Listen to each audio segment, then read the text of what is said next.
Saudações, vamos continuar com a aula 4 na disciplina de Sistema de Controle, com a seção, agora a seção 3.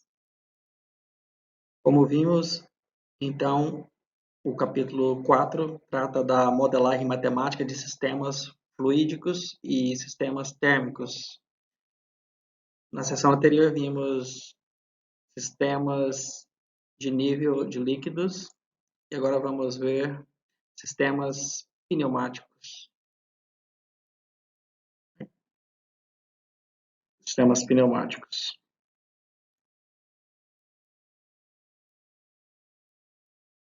Aqui é a bibliografia que já apresentamos. Então, vamos iniciar os modelos matemáticos de sistemas pneumáticos. Em aplicações industriais, sistemas pneumáticos e sistemas hidráulicos são frequentemente comparados. Assim, antes de discutirmos os sistemas pneumáticos em detalhes, vamos fazer uma breve comparação entre esses dois tipos de sistemas. Comparação entre sistemas pneumáticos e sistemas hidráulicos. Então, o fluido geralmente encontrado em sistemas pneumáticos é o ar. Em sistemas hidráulicos é geralmente o óleo.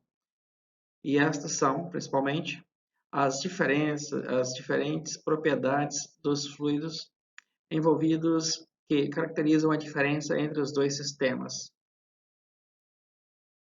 Essas diferenças podem ser relacionadas como se segue.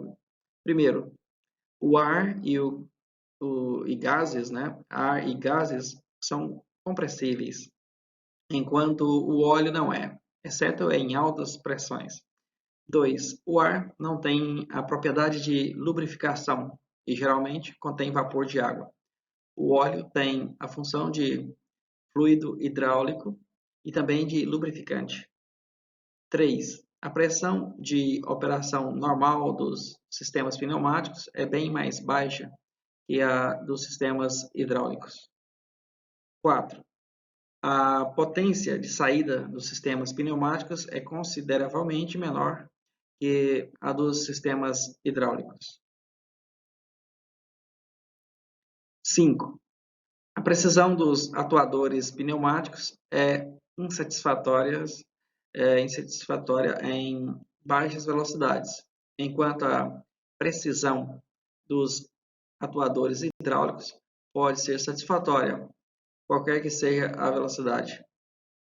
6. Em sistemas pneumáticos, vazamentos externos são permitidos até certo ponto, mas vazamentos internos devem ser evitados, porque a diferença de pressão efetiva é bem pequena nos sistemas hidráulicos. Vazamentos internos são permitidos a certo ponto, mas o vazamento externo deve ser evitado. Até porque, se houver algum vazamento, né, de fluido hidráulico, pode contaminar o meio ambiente, por exemplo. 7. Nos sistemas pneumáticos, não são necessários tubos de retorno.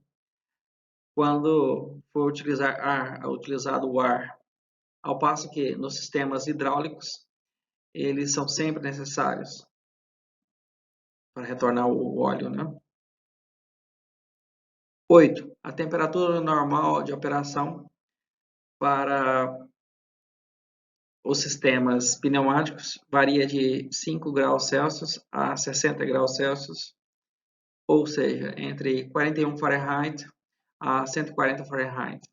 Entretanto, eles podem ser operados dentro do intervalo de 0 grau até 200 graus Celsius, ou seja, desde 32 graus Fahrenheit até 392 Fahrenheit. Os sistemas pneumáticos são insensíveis à variação de temperatura, em contraste com os sistemas hidráulicos, nos quais o atrito do fluido, em razão da viscosidade, depende gradativamente da temperatura.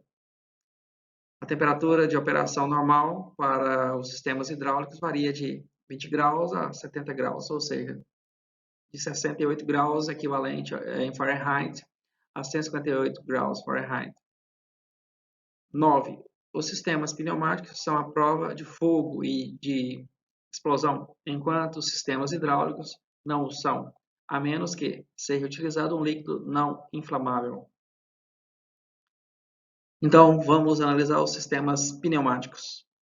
Nas últimas décadas, vimos um grande desenvolvimento dos controladores pneumáticos a baixa pressão para sistemas de controle industriais.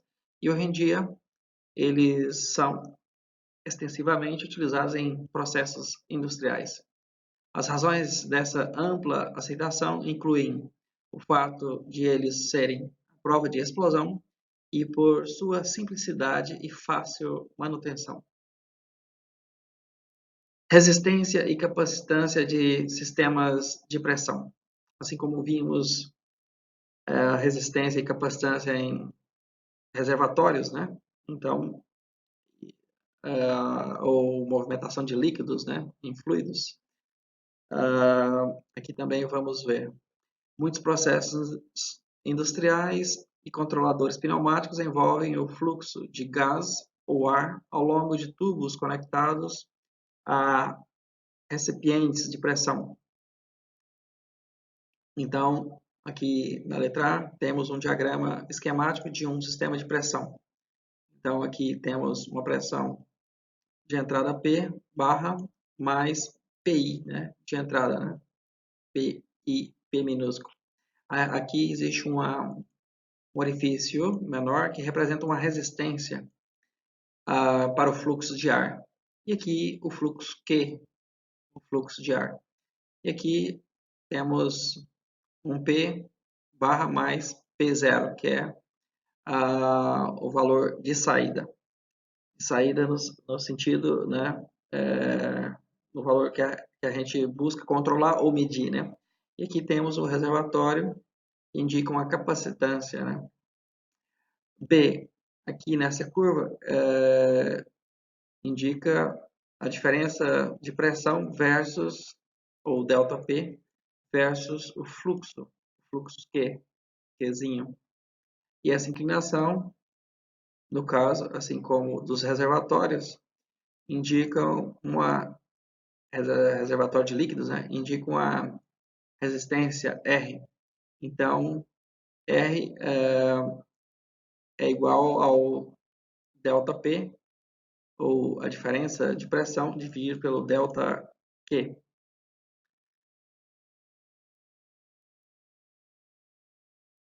O fluxo do gás em uma restrição é uma função da diferença de pressão, P de entrada menos o P de saída, P de output. Este é um sistema de pressão que pode ser caracterizado em termos de uma resistência e uma capacitância. Então, a resistência ao fluxo de gás R é definida como R é igual à variação da diferença de pressão do gás em Newton por metro quadrado, dividido pela variação do fluxo de gás em quilograma por segundo. Então, o R é o diferencial da variação da pressão de ΔP sobre dQ, onde d ΔP é a pequena variação, é uma pequena variação na diferença de pressão do gás e dQ é uma pequena variação no fluxo do gás. Entretanto, ele pode ser determinado com facilidade a partir de um gráfico que indica a diferença de pressão versus o fluxo, pelo cálculo da inclinação da curva em determinada condição de operação. A capacitância do recipiente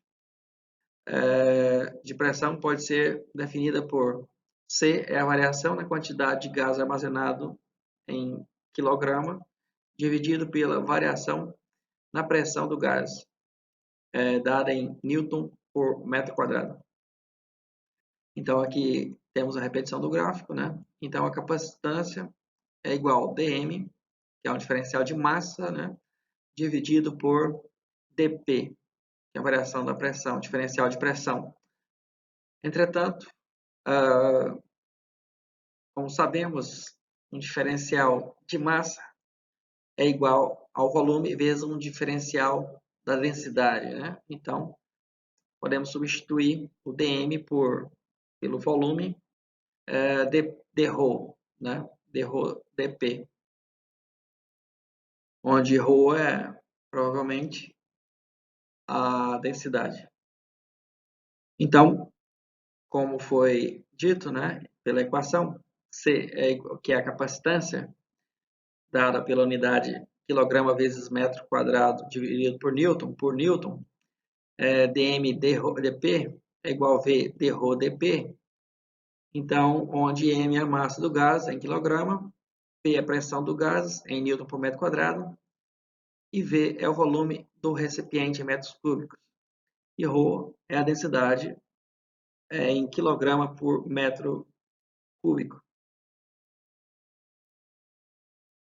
A capacitância do sistema de pressão depende do tipo do processo de expansão envolvido. A capacitância pode ser calculada pela aplicação da lei dos gases, né, a lei do gás perfeito ou dos gases perfeitos. Se o processo de expansão do gás for politrópico e a mudança de estado do gás estiver entre isotérmica e adiabática, então a equação vale, né? P vezes V sobre M, ou volume sobre a massa elevado a N, é igual a P sobre ρ elevado a N, que é igual a uma constante, que é igual a constante K. Uma transformação politrópica é uma transformação termodinâmica na qual a pressão e o volume de um gás, normalmente considerado ideal, são relacionados por uma expressão da forma P vezes V elevado a gama é igual a constante. A quantidade gama, a priori, é um número real arbitrário. Então, essa é a definição, né, de transformação politrópica. Da expressão P vezes V sobre M elevado a N, que é igual a P sobre ρ elevado a N igual a constante, que é igual a K, N representa o expoente politrópico. Para gases perfeitos, no caso, né? Para gases perfeitos, a equação P vezes V barra é igual a R barra vezes T, ou PV é igual a R barra sobre M vezes T, M maiúsculo. Então, o que significa cada uma dessas variáveis?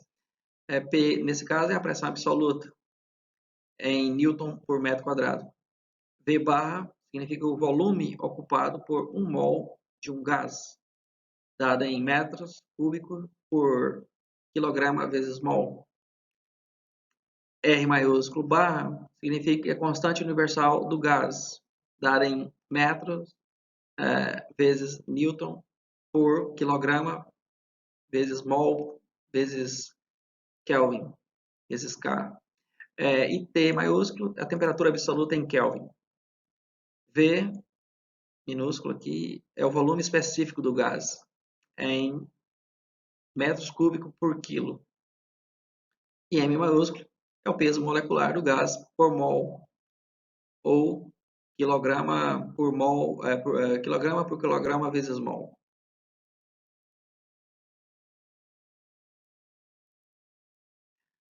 Então, essa expressão P vezes V igual a P sobre ρ é igual a R barra sobre M maiúsculo vezes T. Então, esse valor é igual a R gás, R do gás vezes T maiúsculo, onde esse R do gás é a constante do gás, em metros vezes Newton por quilograma vezes Kelvin. O expoente politrópico N é unitário para a expansão isotérmica, ou seja, para a mesma temperatura, né? Isotérmica, onde se mantém a temperatura. Para a expansão adiabática, N é igual à relação entre os calores específicos Cp sobre Cv, onde Cp é o calor específico de uma pressão constante a uma pressão constante e Cv é o calor específico a um volume constante. Em muitos casos práticos, o valor de N é aproximadamente constante e, assim, a capacitância também pode ser considerada constante. O valor de dρ dP é obtido a partir das equações. Então, P vezes V sobre M elevado a N é igual a P sobre ρ elevado a N, que é igual a constante, que é igual a K, como já vimos. Então, deriva-se essa equação, faz-se a derivada. Então, dP é igual ao diferencial de pressão, é igual a K vezes N vezes ρ elevado a N menos 1 dρ, diferencial de ρ. Ou seja, elevou aqui, como a derivada é com relação a ρ, então elevou ao expoente elevado a menos 1, aqui para cima, e fez a diferenciação, né? dP dρ. Então, a diferencial é em ρ. Daí temos que dρ dP agora, fazendo a razão entre a densidade e a pressão, é igual a 1 sobre K vezes N vezes ρ elevado a N menos 1, que é igual a ρ elevado a N sobre P vezes N vezes ρ elevado a N menos 1, que é igual a ρ sobre P vezes N. Agora, podemos substituir K na expressão.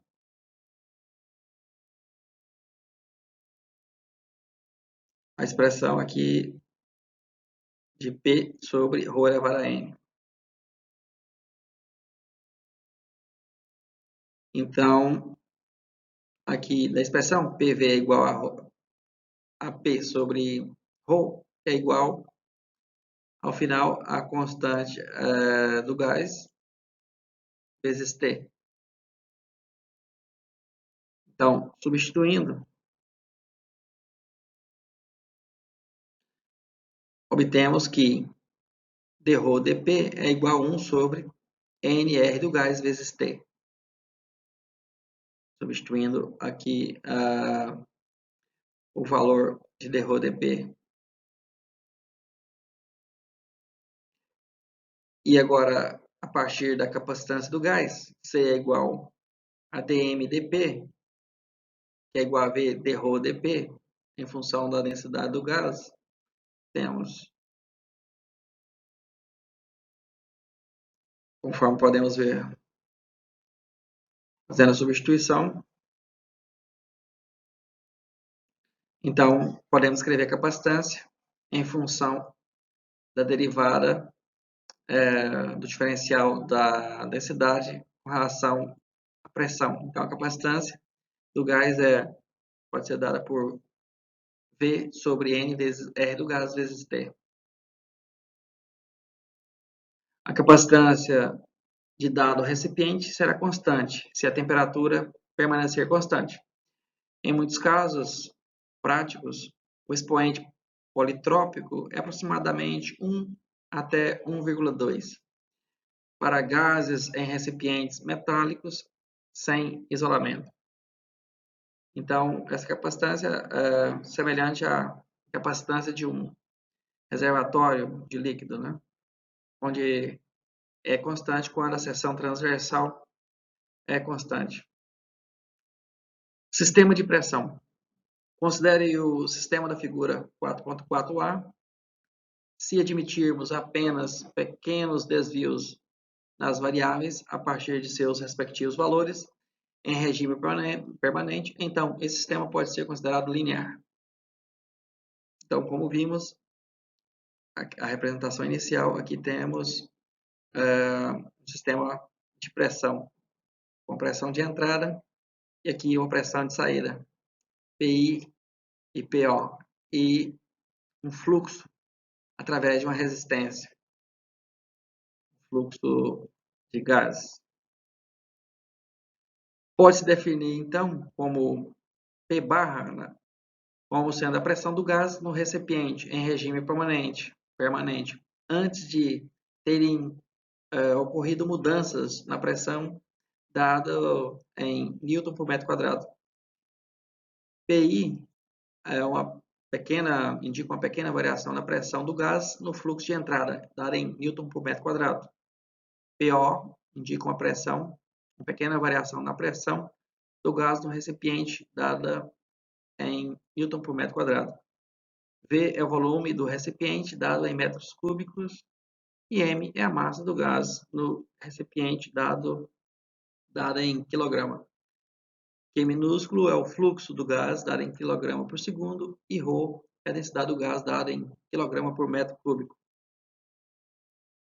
Para pequenos valores de PI e PO, ou seja, pressão de entrada e pressão de saída, a resistência R, dada pela equação 4.8, torna-se constante e pode ser escrita como, então, R é o diferencial do delta pressão dividido pelo diferencial do fluxo, pode se tornar R igual a PI menos PO, ou pressão de entrada menos a saída dividido por Q. Sabendo que a capacitância é dm dp, como vimos, que é o diferencial da massa pelo diferencial da pressão. Como a mudança de pressão diferencial da pressão de entrada, dPo, multiplicado pela capacitância C, é igual ao gás adicionado ao recipiente durante dt segundos, ou diferencial de tempo. Então, podemos obter CdP, ou a capacitância dPo, que é igual a Q dt, vezes o fluxo, vezes o diferencial de tempo. Então, pode-se escrever a capacitância como sendo C dPo dt, que é igual a PI, aí traz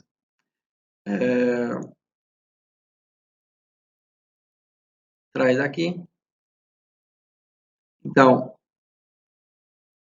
Então C dPo dt é igual PI menos PO dividido por R. Então, obtemos R vezes C, podemos passar multiplicando a variável R, a constante R, na verdade. Então, fica RC dPo dt mais a pressão inicial, PO, que é igual à pressão final de a saída, O, que é igual à pressão inicial, ou de entrada, quer dizer, input. Se PI e PO, ou a pressão de entrada e a pressão de saída, forem consideradas entrada e saída, né? Então, podemos escrever a seguinte equação diferencial para esse sistema, né? PO de S dividido por PI de S é igual a 1 sobre RCS mais 1. RC é a constante de tempo do sistema, semelhante aos outros tipos de sistemas, né, de elétricos e sistema de nível. Amplificadores pneumáticos do tipo bocal palheta ou nozzle flapper. Então, aqui temos um amplificador de pneumático, assim como tem amplificador operacional ou amplificador de tensão, ou, né, aqui também podemos criar um amplificador, né, ou obter um valor de amplificação pneumático. Então, aqui nessa figura temos um diagrama esquemático de um amplificador pneumático do tipo bocal palheta. Então, temos uma alimentação de ar, ou seja, de ar comprimido, um compressor. Então, temos um orifício aqui para fazer uma restrição, R, né? Então, aqui tem uma pressão PS, que vem da fonte de pressão, ou source. Então, aqui temos uma válvula para uma válvula de controle, uma ramificação, e aqui um bocal, né? Tem uma pressão chamada PB, ou pressão do bocal. Esse bocal sopra, né, o ar em uma palheta. Então, aqui temos o efeito da entrada, né? A entrada ocorre ao se movimentar essa palheta para, né, para a direita ou para a esquerda.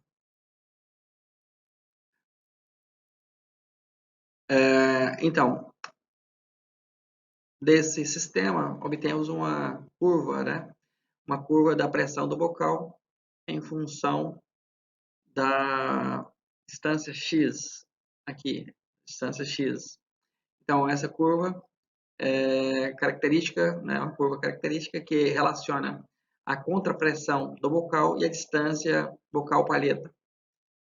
Ou seja, se variar é como uma constante de mola, né? Força igual a kx. Então, essa pressão vai variar de acordo com essa distância entre o bocal e essa palheta, né, do sopro. Então, a pressão interna aqui do bico de sopro, né, pode-se dizer, do bocal, vai variar de acordo com essa distância, ou alguma coisa que faça a obstrução, né, dessa saída. Então, aqui temos um diagrama esquemático de um amplificador pneumático do tipo bocal palheta. Então, agora ele está montado com mais detalhe aqui, né, mostrado com mais detalhe. Entretanto, está na vertical agora. Então, temos um supply source de 20 psi, que é a pressão, e uma restrição aqui. Supply pressure é a fonte, né, de ar comprimido. Então, aqui, signal pressure de 5 a 15 psi sai por aqui. E o bocal aqui do bico aqui do nozzle, né, fica, né, semi-obstruído ou com essa palheta aqui que atrapalha, que é o flapper, né? Aqui é o ponto de pivoteamento, de giro. E esse ponto de giro pode ser controlado através de um controlador de 4 a 20 miliamperes aqui. Pode, através de um eletroímã, né, alterar a distância entre essa palheta e o gap. Ou seja, aqui temos eletroímãs que pode atrair, né, para fechar ou abrir a abertura aqui desse bico, né, ou desse bocal. E a restauração da posição é feita por essas duas molas, né, spring. Aqui é como são geralmente os nozzles ou esses bocal palheta, né. O amplificador bocal palheta converte pequenas variações na posição da palheta em grandes variações de contrapressão no bocal. Assim, uma grande potência de saída pode ser controlada por uma potência muito pequena, que é a necessária para posicionar a palheta. Assim como em eletrônica, né? Uma pequena potência ou um pequeno sinal de tensão na base de um transistor é possível controlar uma grande potência, né, entre fluir, né, que pode fluir, ou corrente que pode fluir entre coletor e emissor. Então, o ar, neste caso aqui, pressurizado, é introduzido pelo orifício e o ar é ejetado do bocal em direção à palheta. De modo geral, a fonte de alimentação PS para um controlador de 20 psi e 1,4 kg força por centímetro quadrado. O diâmetro do orifício é da ordem de 0,01 polegada, ou por volta de 0,25 milímetros. E o bocal é da ordem de 0,016 polegada ou na ordem de 0,4 milímetros, quando é dado em milímetros. O diâmetro do bocal deve ser maior que o diâmetro do orifício para assegurar o bom funcionamento do amplificador. Na operação deste sistema, a palheta é posicionada contra a abertura do bocal. A contrapressão PB do bocal é controlada pela distância x do bocal à palheta. À medida que a palheta se aproxima do bocal, a oposição ao fluxo de ar ao longo do bocal aumenta, resultando no aumento da contrapressão PB do bocal. Se o bocal for completamente fechado pela palheta, a contrapressão PB do bocal se tornará igual à pressão de alimentação PS.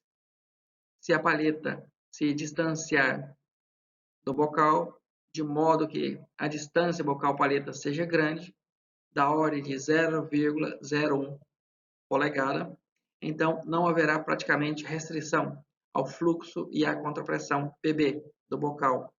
Assumirá um valor mínimo, que depende do dispositivo bocal-palheta. A menor pressão possível será a pressão ambiente, PA. Ou seja, a pressão interna fica igual à pressão externa, né?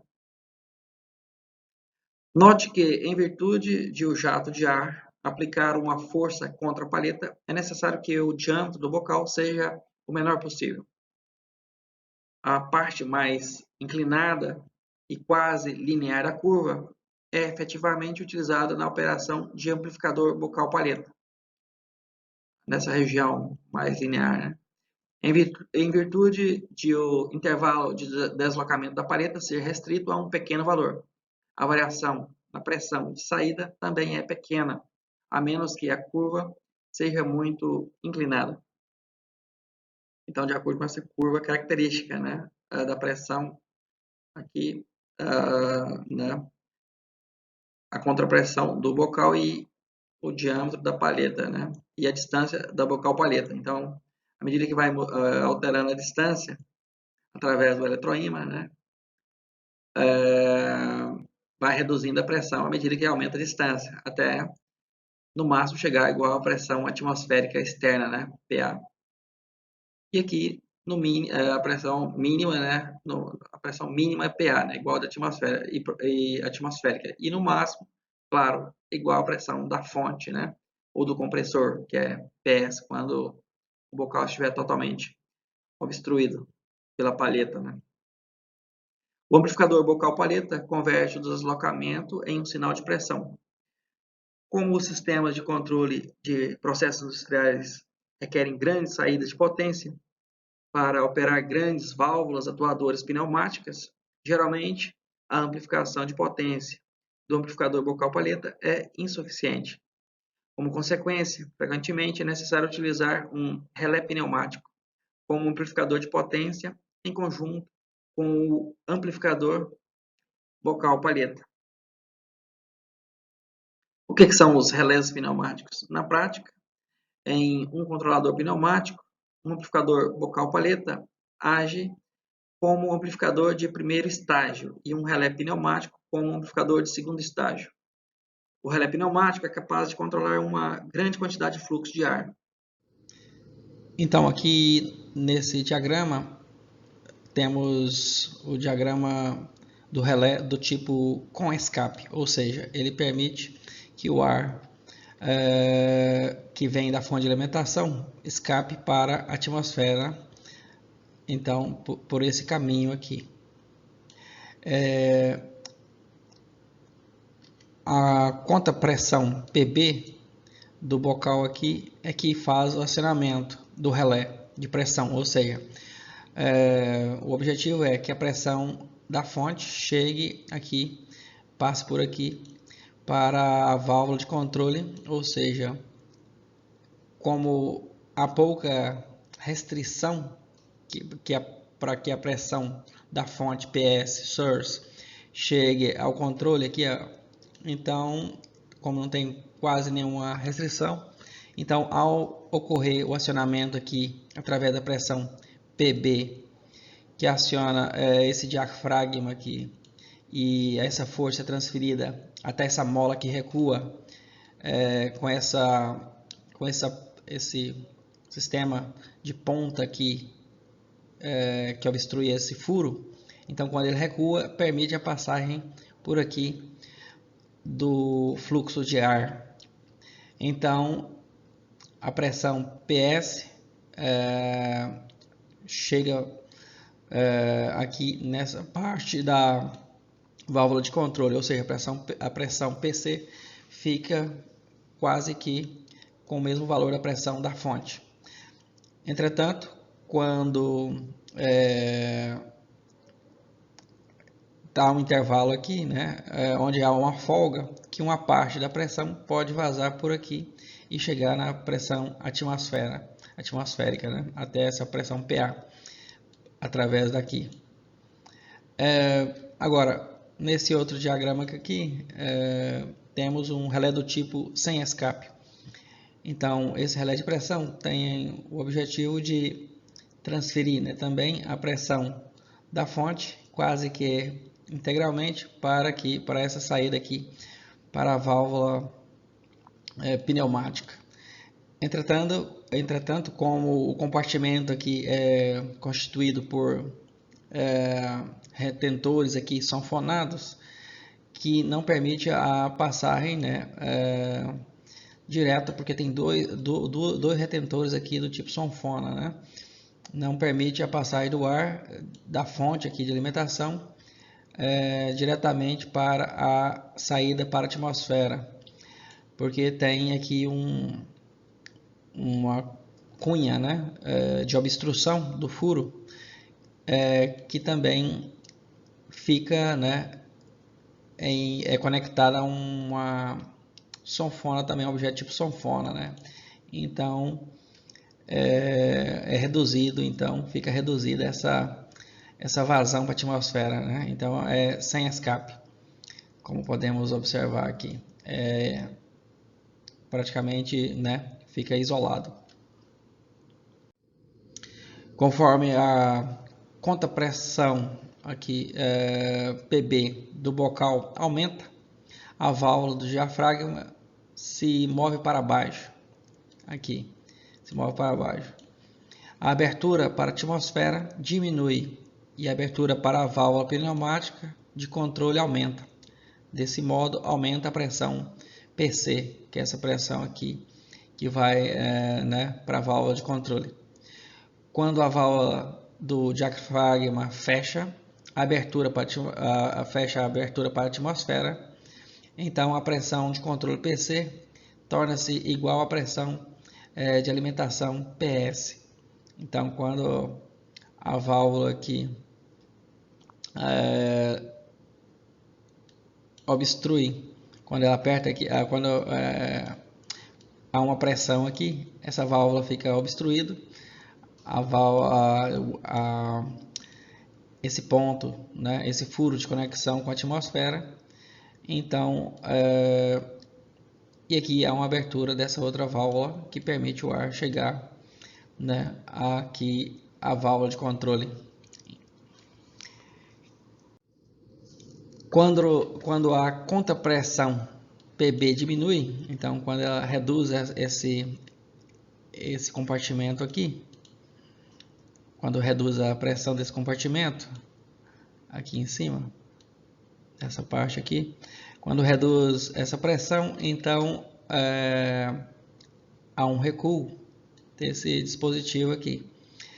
Esse se move para cima e fecha a alimentação do ar aqui embaixo. Da mesma forma, a pressão de controle PC, então aqui dessa saída cai, de forma que fique, né, com a mesma pressão do ambiente PA. Dessa maneira, pode-se fazer a pressão de controle PC variar de 0 pSig ao total da pressão de alimentação, que normalmente é de 20 pSig. ou PSI-G. O movimento total da válvula do diafragma é muito pequeno em todas as posições da válvula, exceto na posição em que a alimentação de ar é fechada. O ar continua a sair para a atmosfera, mesmo depois de alcançar a condição de equilíbrio entre a contrapressão do bocal e a pressão de controle. Assim, o relé mostrado nessa figura, como a gente viu, é chamado de relé do tipo com escape. Um relé do tipo sem escape, ao ser atingida a condição de equilíbrio, o ar para de fluir e dessa maneira não há nenhuma perda de ar pressurizado na operação em regime permanente. Note, entretanto, que o relé do tipo sem escape deve possuir um respiro para a atmosfera, a fim de liberar a pressão de controle PC. Aqui, pressão de controle PC.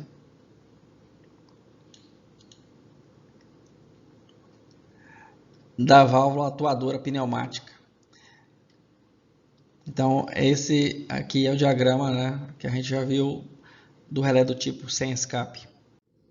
Observe que alguns relés pneumáticos são de ação reversa. Por exemplo, o relé da figura 4.7 é um relé de ação reversa. Neste caso, quando a contrapressão PB do bocal aumenta, a válvula de esfera é forçada em direção à posição inferior. Dessa maneira, diminuindo a pressão de controle PC. Portanto, este é um relé de ação reversa, ou seja, é como fosse uma porta NOT, em eletrônica. Então, quando aumenta aqui a pressão, há uma conexão com uma esfera aqui embaixo. Então, quando essa pressão aumenta, empurra aqui, então a entrada de ar através desse furo aqui reduz. Então, que vem da alimentação de ar pressurizado. Então, como a pressão reduz, então a pressão aqui de controle, para a válvula pneumática PC diminui. Logo, tem uma ação inversa, Quando a contrapressão PB aqui aumenta, diminui a pressão PC e vice-versa, Controladores pneumáticos proporcionais do tipo força-distância. Dois tipos de controladores pneumáticos, um chamado do tipo força-distância e o outro do tipo balanço de forças, são amplamente utilizados na indústria. Independentemente de quão diferentes podem ser dos controladores pneumáticos industriais, um estudo cuidadoso mostrará a semelhança existente entre as funções dos vários circuitos pneumáticos. Vamos considerar aqui os controladores pneumáticos do tipo força-distância.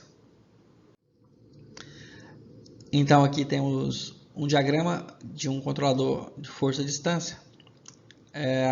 Então, esse controlador, ele parte de um diagrama que integra, um relé pneumático, como pode ser mostrado aqui. E aqui temos também como se fosse um amplificador, um amplificador pneumático com um bocal aqui, com bocal e palheta. E aqui temos uma ação. Agora a ação aqui não é por eletroímã, O próprio circuito pneumático aciona aqui a palheta, para aumentar ou reduzir a pressão PB aqui interna a esse bocal.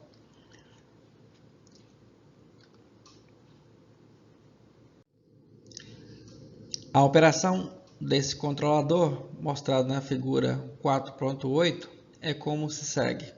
Então, primeiro, o sinal de entrada para o amplificador pneumático de 2 estágios é o sinal de erro atuante.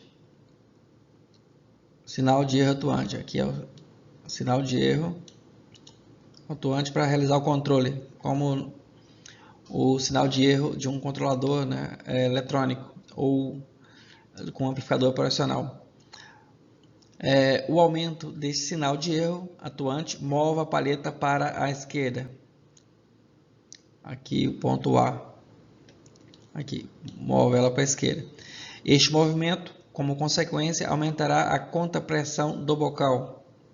Então, ao mover para cá, aqui dentro, como o ar como vai obstruir parte do fluxo de ar de saída deste bocal, então a pressão interna PB aqui desse encanamento aumenta.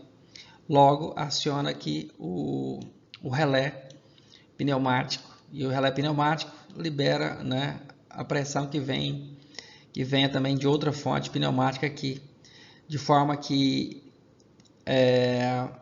aqui essa sanfona pneumática atua também na palheta de erro. Então, ou seja, este movimento, como consequência, aumenta a contrapressão do bocal e a válvula do diafragma se move para baixo. Aqui no ponto B, aqui, como eu falei. Isso resulta em um aumento da pressão de controle, que causará a expansão do fole, ou da sanfona F, aqui o ponto C. Logo, a palheta aqui se move, né, para a direita, abrindo o bocal, ou seja, há um movimento contrário, né, para corrigir o erro, né. E assim, há um sistema de controle pneumático, né, para controlar uma pressão ou alguma força, né, desejada. Em virtude dessa realimentação, o deslocamento bocal-palheta é muito pequeno, mas a variação da pressão de controle pode ser grande. Note que a operação apropriada do controlador requer que a realimentação do fole movimente a palheta menos do que o movimento causado apenas pelo sinal de erro. Se esses dois movimentos fossem iguais, não haveria nenhuma ação de controle. Então, tem que ter um fator de redução ou ampliação, né? Tem que ser menor, porque senão pode haver um descontrole, né? A ação não pode ser maior do que a outra. Ou diverge, né, o controle até a abertura máxima, ou até extrapolar a faixa de atuação, né? Então, conforme mostrado aqui. As equações para este controlador podem ser deduzidas como se segue. Quando um erro atuante for igual a zero, ou seja, quando o erro aqui da palheta for igual a zero, existe um estado de equilíbrio com a distância bocal-palheta igual a x barra. Aqui, x barra. Mais um pequeno movimento x. O deslocamento do fole igual a y barra. O deslocamento do diafragma igual a z barra. Aqui do diagrama, o deslocamento do diafragma. A contrapressão do bocal igual a PB barra é a pressão de controle igual a PC. Aqui é a pressão de controle PC. Pressão de controle PC é essa pressão que sai por aqui, que é a que vai realmente realizar o controle de uma carga, né? Carga pneumática. Quando existir um erro atuante, a distância bocal-palheta, essa distância aqui, o deslocamento do fole, o deslocamento do diafragma, a contrapressão do bocal e a pressão de controle se desviarão de seus respectivos valores de equilíbrio. Considere esses desvios como sendo x, y, z, pb e pc.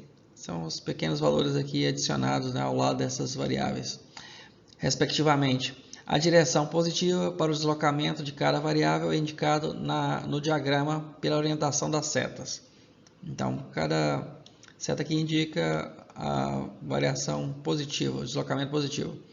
Considerando que a relação entre a variação da contrapressão do bocal e a variação da distância da palheta é linear, temos que PB é igual a K1 vezes X.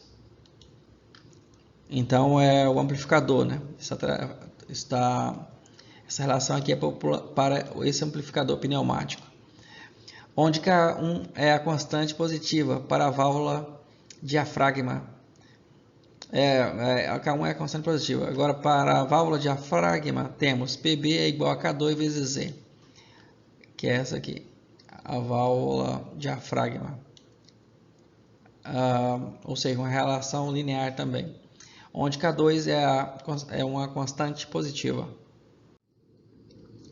A posição da válvula diafragma determina a contrapressão. Se a válvula diafragma é tal que a relação entre PC e o deslocamento Z seja linear, então PC é igual a K3 vezes Z. Então é linear também, então a pressão aqui de controle também é uma relação linear com o deslocamento Z do diafragma, onde K3 é a constante positiva, é uma constante positiva.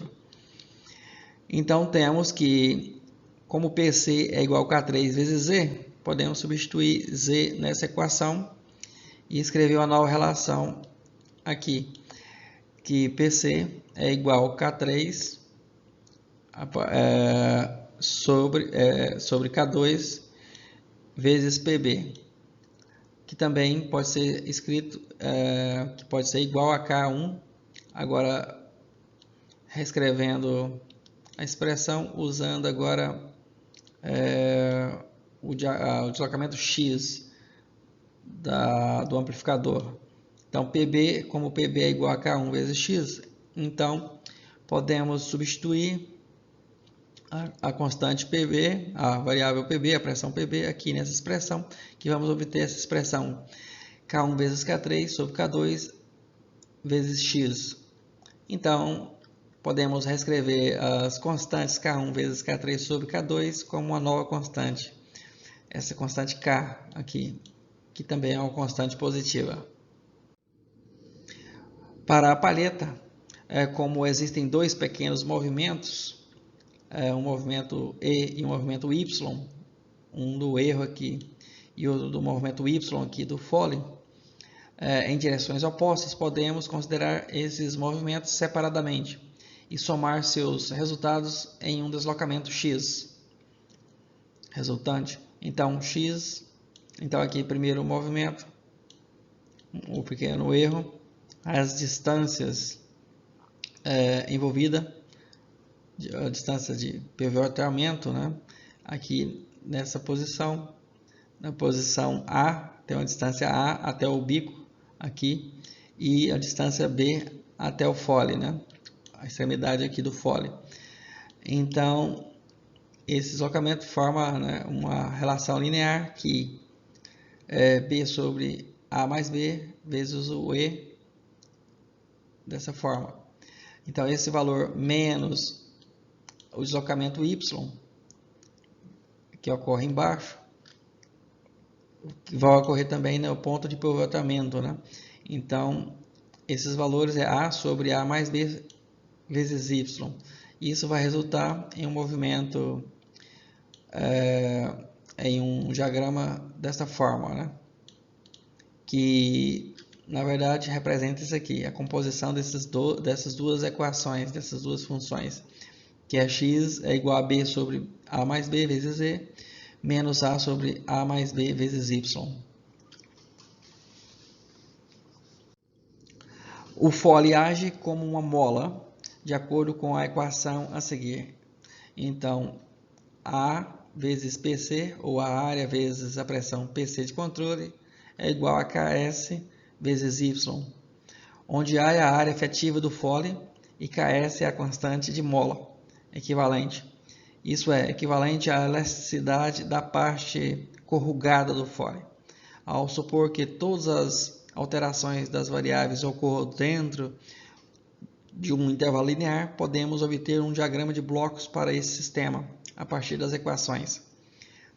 Então, agora no domínio da frequência. Então, fazendo a transformada de Laplace, PC é igual a Kx Então, resulta na equação no domínio da frequência de PC em função de S é igual a K vezes X em função de S no domínio S.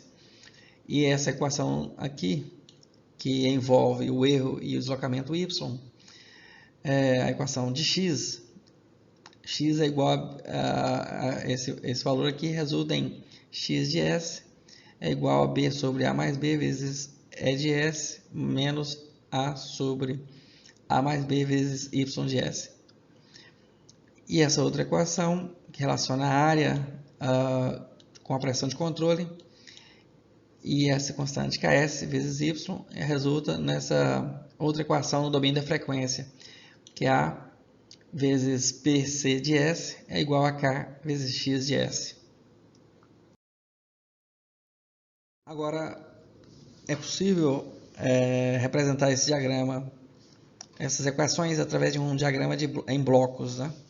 Então, com essa equação simples, que tem apenas uma relação linear entre as variáveis de pressão de controle e deslocamento x, uma relação linear, então basta criar um bloco com a entrada x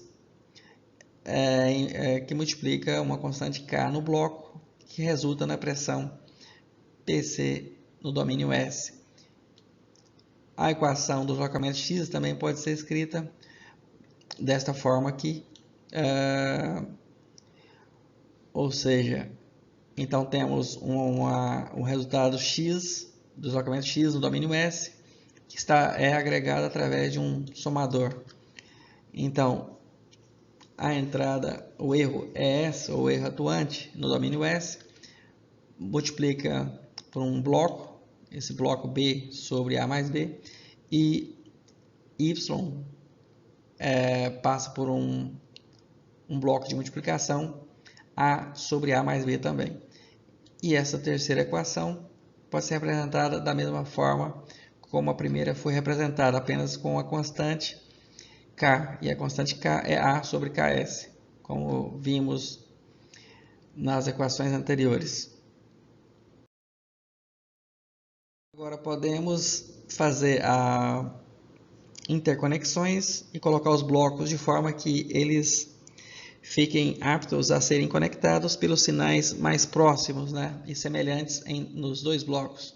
Então esse bloco grande aqui, ou esse diagrama grande, tem como sinal comum a esse outro bloco a variável xs, que devem ser interconectados, né?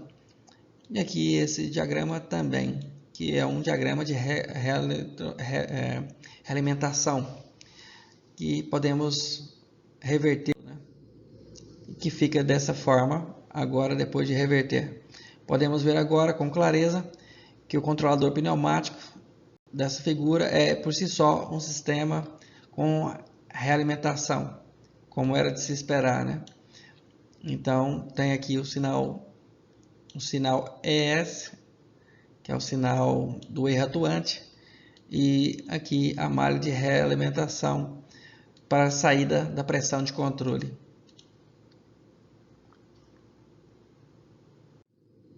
A função de transferência entre PC e E é dada por. Então essa é a função de transferência, que é uma função simples. Ao se simplificar, obtemos uma função de transferência que é igual ao próprio Kp, que é uma constante. Um diagrama de bloco simplificado é mostrado aqui abaixo, que é um controlador pneumático proporcional. Por isso que todas essas constantes podem ser substituídas por apenas uma constante Kp, que vai depender apenas das dimensões e algumas constantes de elasticidade e tal, de cada um dos elementos que compõem esse controlador pneumático. Os controladores pneumáticos que não possuem mecanismos de realimentação, o que significa que uma das extremidades da palheta é fixa, como mostra a figura aqui, 4.9a, tem alta sensibilidade, que são chamados controladores pneumáticos de duas posições, ou controladores pneumáticos on-off, ou seja, ele tem uma atuação praticamente instantânea, né? E não permite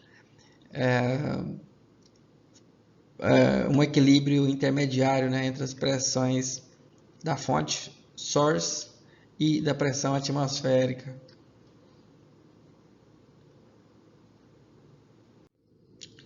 Nesses controladores, somente um pequeno movimento entre o bocal e a palheta é necessário para resultar em uma completa variação da pressão de controle do máximo para o mínimo. As curvas que relacionam a pressão do bocal e o deslocamento X e a pressão de controle e o deslocamento X estão aqui na figura B.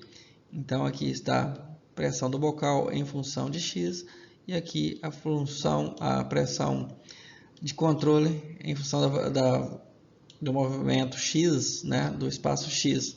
Note que uma pequena variação de X pode ocasionar uma grande variação da pressão do bocal, que faz que a válvula do diafragma se abre ou se feche completamente. Controladores pneumáticos proporcionais do tipo balanço de forças. Então, aqui temos o diagrama desse tipo de controlador. No caso, é um diagrama esquemático de um controlador proporcional pneumático do tipo balança de força. Então, ele é formado ele é constituído por aqui temos a pressão de controle e ele é constituído por uma alimentação de ar aqui, né, que vem da fonte, PS. Aqui tem uma válvula de restrição, né, uma constrição aqui. E aqui agora o movimento ocorre na vertical. Então temos três câmaras aqui separadas, três câmaras conectadas por diafragmas, né? Então, quando houver uma atuação aqui através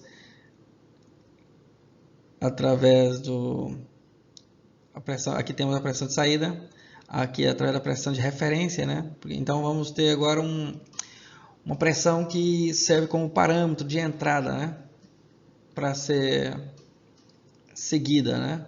Ou seja, uma pressão de referência. Então essa pressão de referência aqui está em contato com uma câmara isolada por dois diafragmas, né? Um superior aqui e outro inferior aqui embaixo. E aqui a pressão de saída é a pressão que se deseja, né, obter. Então aqui então há um contrabalanço, né, entre a pressão de referência e a pressão de saída. Então, entretanto, a pressão de saída, ao contrapor a pressão de referência, permite a entrada ou saída, permite a passagem de ar aqui da fonte de alimentação por esse diafragma inferior aqui, de forma que possa ser controlado de acordo com essa diferença de pressão entre a pressão de saída e a pressão de referência, de forma que a pressão chegue aqui nesse tubo que é o tubo de pressão de controle e é retroalimentado através dessa válvula externa aqui, com essa constrição aqui, de forma que permite restaurar a posição dos diafragmas, né, através desse equilíbrio com a pressão atmosférica aqui, que são interconectados. O princípio básico de operação não difere dos controladores do tipo força-distância. A principal vantagem do controlador do tipo balanço de força é que são eliminadas várias ligações mecânicas e juntas pivotadas, reduzindo assim os efeitos do atrito. Nesta controladora,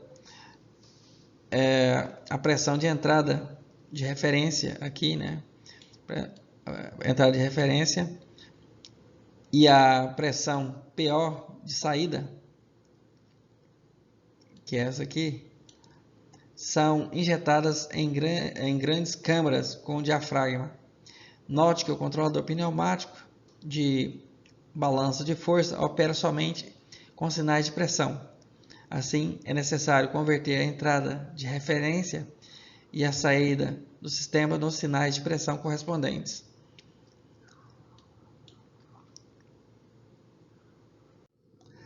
A abertura perfurada na câmara inferior é o bocal, aqui. O diafragma situado acima do bocal atua como uma palheta. Aqui atua como uma palheta. O ar pode entrar aqui e vazar por esse orifício. Então, à medida que esse diafragma inferior de área 1 aqui sobe ou desce, ele permite sair ou entrar mais ar, passar mais ar aqui para o lado direito, né? Na verdade, para o lado direito. Como pode se resumir, como se segue: o ar a uma pressão de 20 psi, aqui da fonte de alimentação, flui por um orifício, causando a redução de pressão na câmara inferior. Então, o ar de alta pressão aqui reduz parcialmente o ar para essa câmara da direita aqui, que é a pressão de controle. O ar nessa câmara escapa para a atmosfera pelo bocal. Então, aqui é a pressão de controle, mas ele escapa por aqui. Ou seja, ele escapa por um caminho onde ele tem uma câmara de interferência, né, que retroalimenta os vários diafragma e o próprio orifício, né, da palheta. O ar nessa câmara escapa, né, para a atmosfera. O fluxo no bocal depende da abertura e da queda de pressão nele. Então, o fluxo depende aqui da pressão no equilíbrio de força entre a pressão de referência e essa pressão de saída.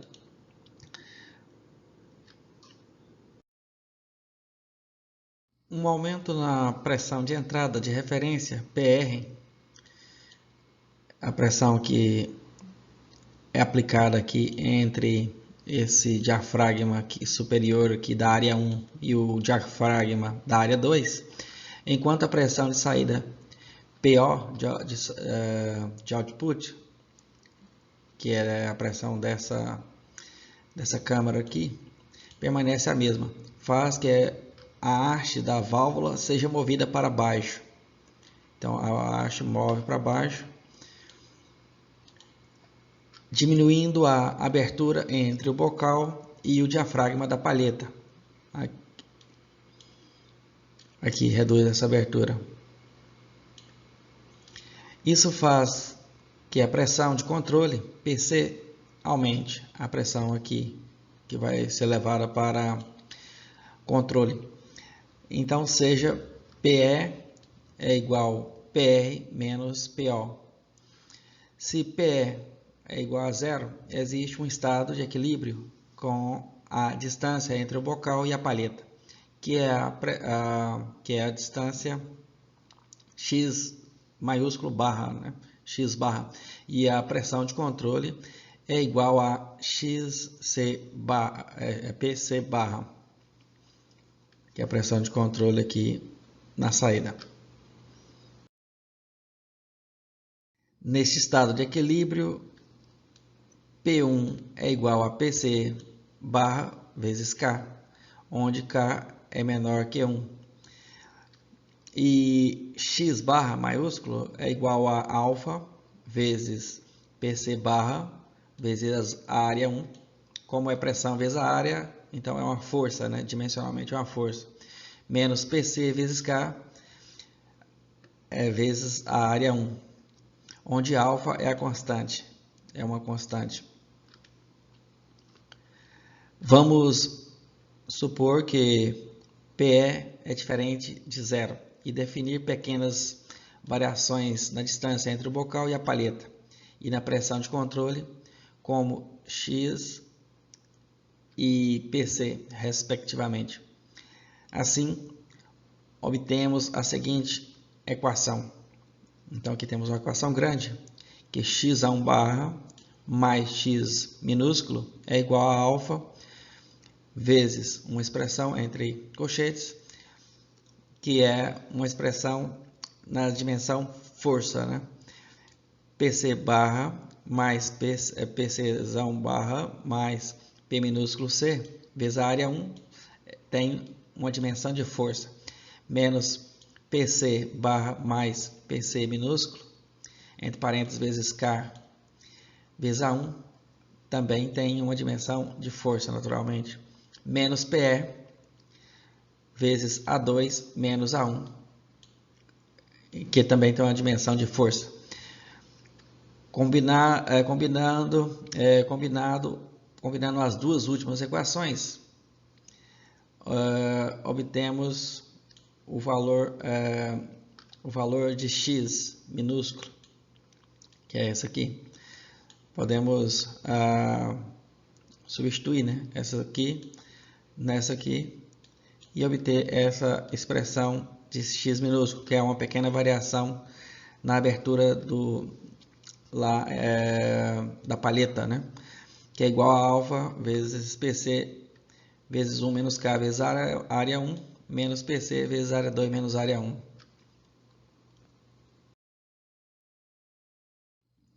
Neste ponto, devemos examinar a grandeza x, ou seja, essa abertura nessa câmara pequena inferior, que é a quarta câmara, né? No projeto de controladores pneumáticos, a distância entre o bocal e a palheta é bem pequena. Pelo fato de x dividido por alfa ser muito menor que o valor de PC vezes 1 menos K vezes área 1, ou PE vezes a área 2 menos a área 1, quando PC é diferente de zero. Então, podemos escrever essa expressão aqui dessa forma, né? X sobre alfa é muito menor, esse símbolo, né? Que PC vezes 1 menos K vezes área 1. E assim também essa relação comparada PE vezes área 2 menos área 1. Pode-se desprezar o termo x na análise. Assim, reescreve-se a equação da seguinte forma. X pode ser escrita, né, da seguinte forma. Então, x pode ser escrito como PC vezes 1 menos K vezes área 1, que é igual a PE vezes área 2 menos área 1.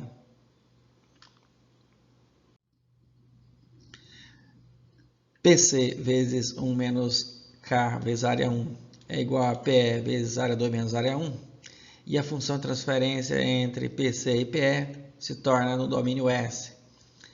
Ou seja, PC no domínio S e PE no domínio S é igual a área 2 menos área 1 dividido pela área 1 vezes 1 dividido por 1 menos K, que é igual a uma constante denominada de Kp, ou seja, uma constante de proporcionalidade, onde PE é definido por PE é igual a PR menos PO, como já vimos.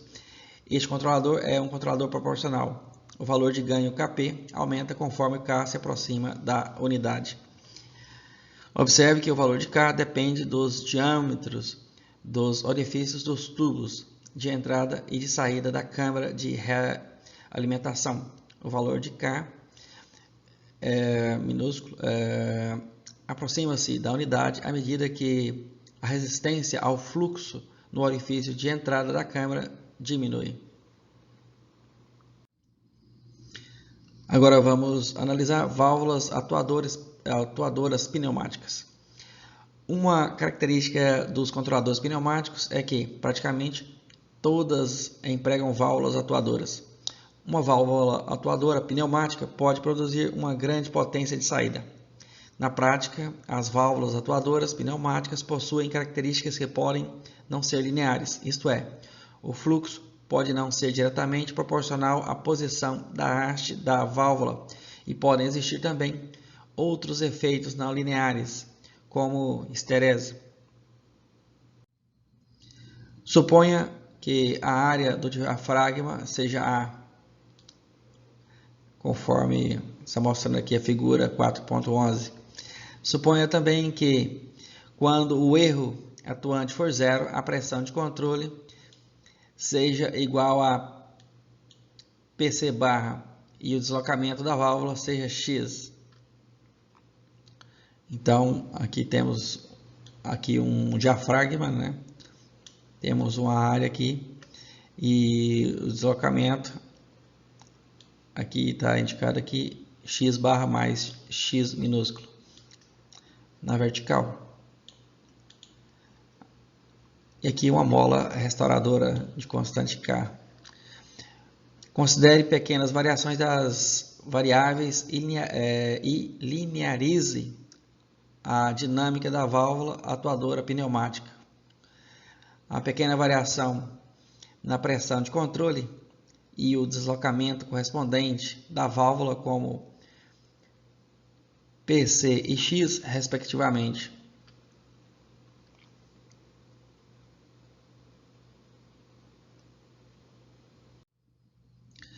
Como uma pequena alteração na força de pressão pneumática aplicada ao diafragma reposiciona a carga, que consiste na mola, no atrito viscoso e na massa, a equação de balanceamento das forças se torna a área vezes PC.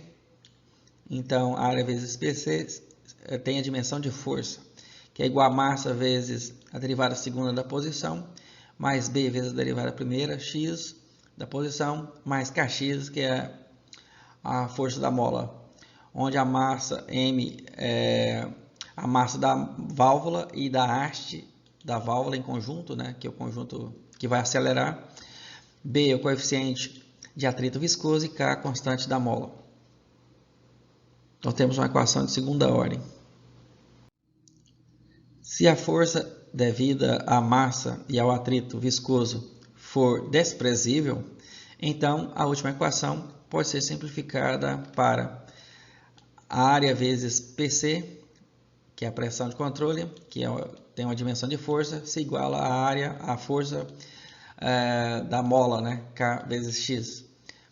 A função de transferência entre X e PC, entre a posição e a pressão de controle, se torna X no domínio S dividido por PC no domínio S é igual a área sobre K, ou seja, uma constante que pode ser dita como sendo Kc, definida como Kc, onde o valor de X em função de S no domínio S é a transformada de Laplace da variável X da posição, e PC em função de S é a transformada de Laplace da pressão de controle.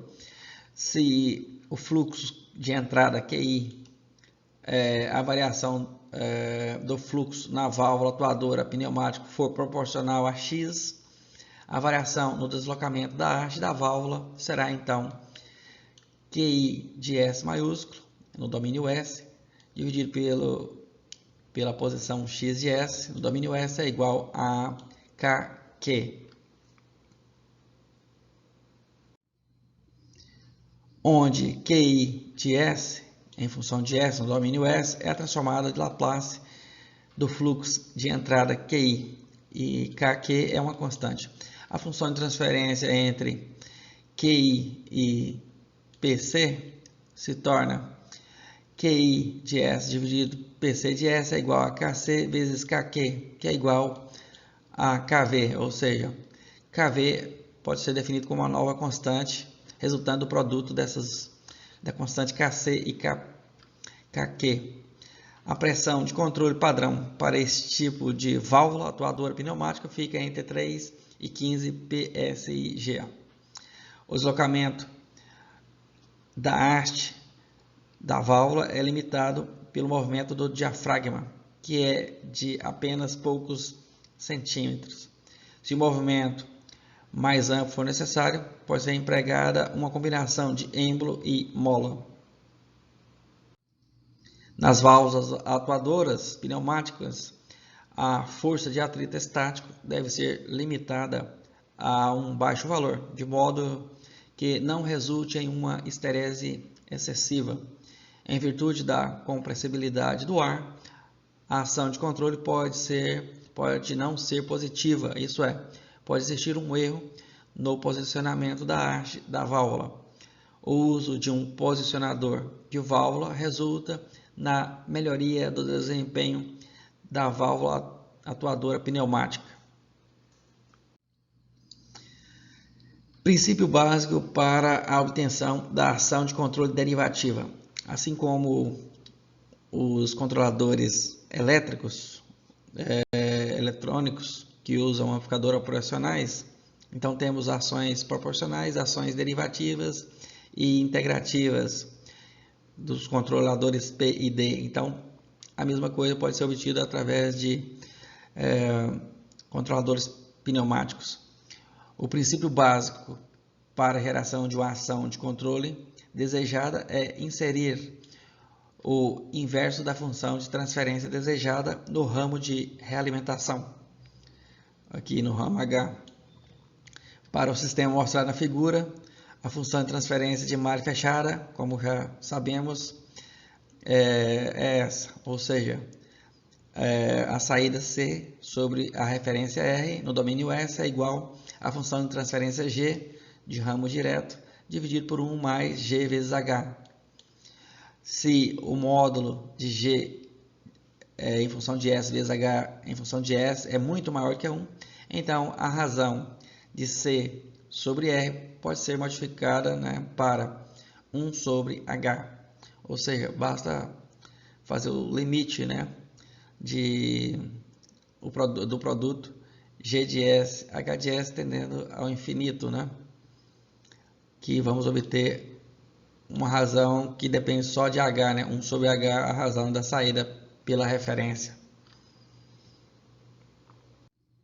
Assim, se desejarmos uma ação de controle proporcional derivativo, inserimos um elemento que contém a função de transferência 1 sobre TS mais 1 no ramo de realimentação. Considere o controlador pneumático ao lado. Levando em conta pequenas alterações das variáveis, podemos desenhar um diagrama de blocos deste controlador. Controlador pneumático proporcional. Então aqui temos a representação do controlador pneumático proporcional que já conhecemos. Então aqui a ação aqui é feita, né, a ação sobre a palheta é feita através não de um eletroímã, né, mas de um fole, né, ou uma sanfona pneumática para atuar também na distância entre a palheta e o bocal. Ou seja, há uma retroalimentação aqui visível, evidente, porque o fluxo de ar, né, ao ser afetado aqui pela abertura da palheta, né, aumenta a pressão ou reduz a pressão, de forma que esse aumento da pressão dentro do bocal afeta também aqui o fole, de forma que também altera a posição da distância da palheta e do bocal, ou seja, há uma retroalimentação. A partir do diagrama de blocos, vemos que o controlador é proporcional, com o acréscimo de uma restrição no ramo de realimentação negativa, transformará o controlador proporcional em um controlador proporcional derivativo, ou controlador PD. Então, aqui temos um controlador pneumático proporcional. Então, aqui na figura B.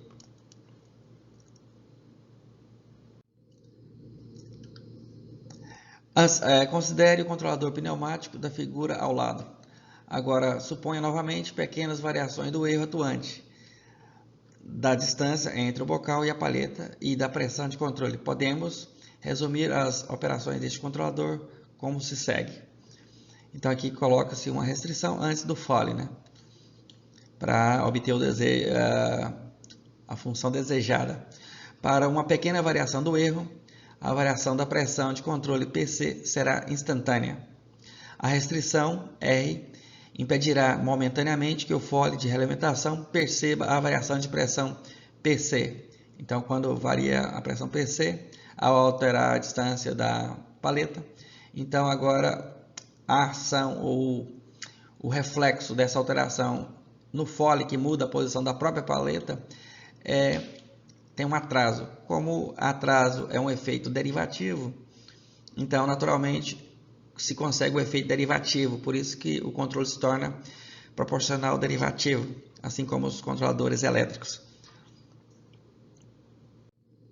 Assim, o fole de realimentação não responderá instantaneamente e a válvula atuadora pneumática sentirá todo o efeito do movimento da paleta. Com o passar do tempo, o fole de realimentação se expandirá. A variação da distância x entre o bocal e a paleta e a variação da pressão PC pode ser representadas em um gráfico em função do tempo t, como mostra a seguir. Então, essa câmara aqui vai expandir de uma forma mais lenta, né? Entretanto, a reação da pressão de controle PC é instantânea quando há uma variação aqui na entrada da paleta. Entretanto, esse efeito é anulado à medida que a pressão dessa câmara C se iguala à pressão de controle. Em regime permanente, o fole de realimentação atua como um mecanismo de realimentação normal. A curva PC em função do tempo mostra claramente que esse controlador é proporcional derivativo. Então aqui tem o erro, aqui tem a posição X e aqui a função de controle. Aqui é o gráfico da variação do grau em degrau, né? Do erro, onde o erro é causado um erro em degrau, de uma entrada em degrau, e as mudanças correspondentes aqui, né, na posição X e na pressão de controle PC em função do tempo. Ou seja, como se fosse a derivada do erro, né? Por isso que é um controle proporcional derivativo. Então, quando pela reação da pressão de controle. Um diagrama de blocos correspondente a esse controlador pneumático é mostrado aqui a seguir. Então, aqui mostra um novo bloco, e esse novo bloco podemos ver que ele a justaposição, né, ou agrega, né, o controle proporcional mais o controle derivativo através dessa função na malha de realimentação. Dessa maneira, a realimentação negativa com retardo ou função de transferência 1 sobre RCS mais 1 no ramo da realimentação transforma o controlador proporcional em um controlador proporcional derivativo. Note que, se a válvula de realimentação for completamente aberta, a ação de controle se tornará proporcional. Se a válvula for totalmente fechada, a ação de controle se tornará proporcional em banda estreita, ou do tipo on-off. Obtenção da ação pneumática de um controlador proporcional integral. Então agora também é possível criar um controlador proporcional integral através de elementos pneumáticos, levando em conta pequenas alterações das variáveis. Pode-se mostrar que o acréscimo de uma realimentação positiva com retardo transformará esse controlador proporcional em um controlador proporcional integral, ou controlador PI. Então agora é possível, né, colocar aqui uma restrição, entretanto conectada, né, entre duas câmaras dentro de um fole, né, dentro de um fole com dois segmentos aqui isolados, de forma que esse segmento flexível aqui conecte a palheta. Então Dessa forma, conseguimos criar um controlador proporcional integral. Considere esse controlador pneumático. A operação desse controlador é a seguinte: o fole 1, que é essa primeira parte aqui, está conectada à fonte de pressão diretamente, né? de controle sem nenhuma restrição. O fole 2 está conectado à fonte de pressão de controle por meio de uma restrição por aqui, através dessa restrição R.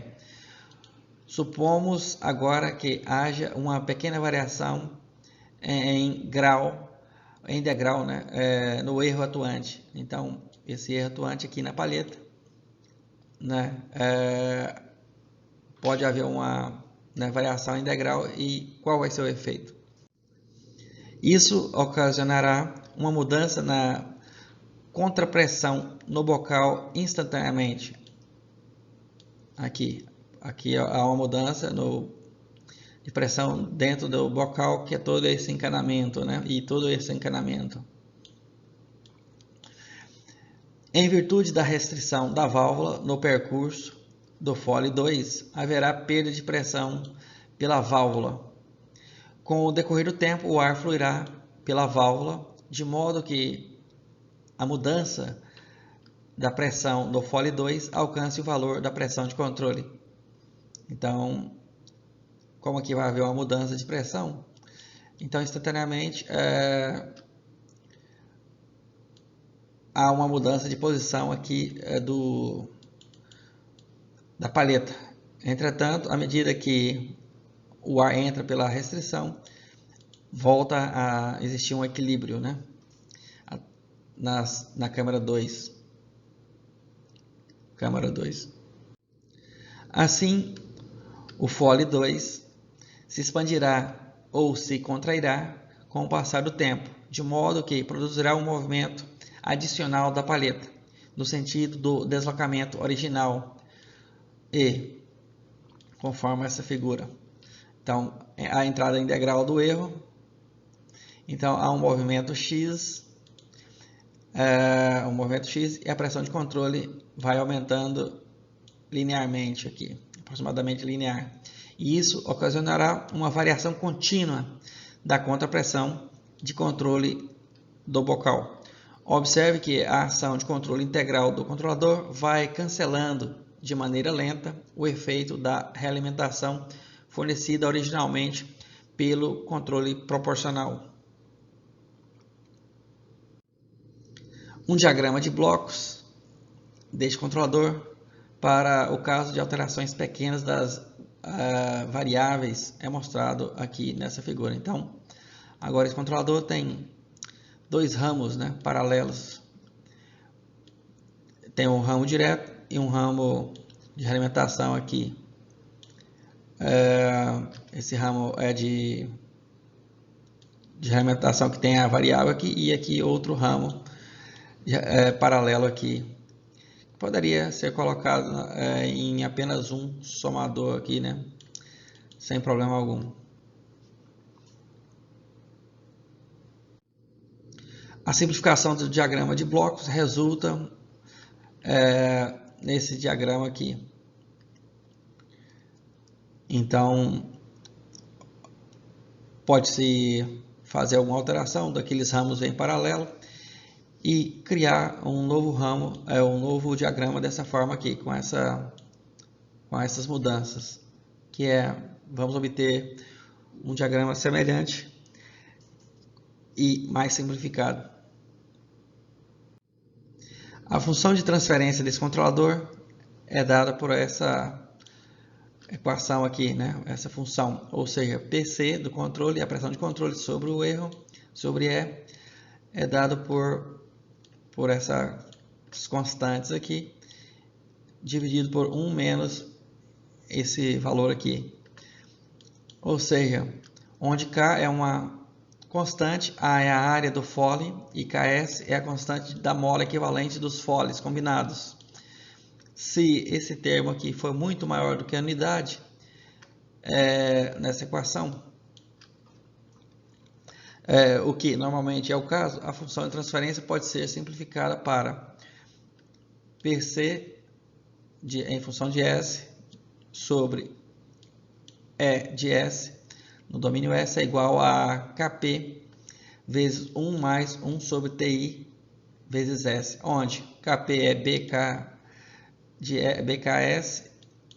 S, ou de índice S, dividido por A minúsculo vezes A maiúsculo. E Ti é a constante de tempo, que é R vezes C. Ou seja, essa é a equação de um controlador proporcional integral.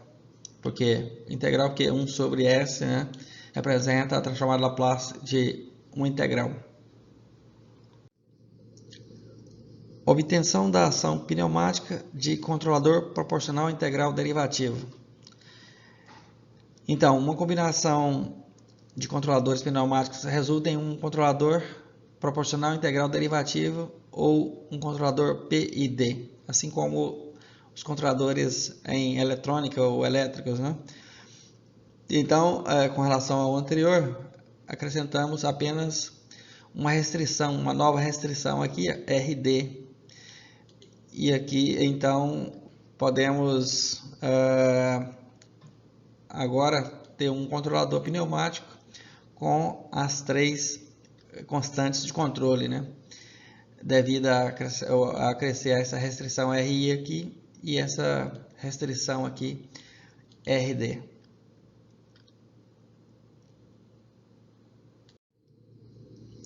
Um diagrama de blocos desse controlador, supondo que as alterações das variáveis sejam pequenas. Então, esse agora é o diagrama de blocos resultante do controlador PID pneumático. Então, surge aqui 2 termos, 2 blocos aqui em paralelo que representa esse controlador. A função de transferência desse controlador é dada por essa equação, essa pequena equação. E aqui temos uma parte do domínio S em cima aqui também e aqui. Definindo TI igual RI vezes C e TD RD vezes C. Então, e considerando que essa constante aqui, quer dizer, que essa expressão aqui seja muito maior que a unidade e TI é muito maior que TD, a constante de tempo integral muito maior que o tempo diferencial, obtemos. Então, a partir dessa equação, podemos obter essa expressão. Essa expressão, ao ser rearranjada, obtemos uma expressão típica de um controlador PID, com efeito proporcional, integral e derivativo. Ou seja, onde Kp é igual a B vezes Ks sobre A minúsculo vezes A maiúsculo. Então é isso. Todos os controladores, os principais controladores que podemos observar em circuitos elétricos podem ser obtidos em sistemas pneumáticos. É isso aí.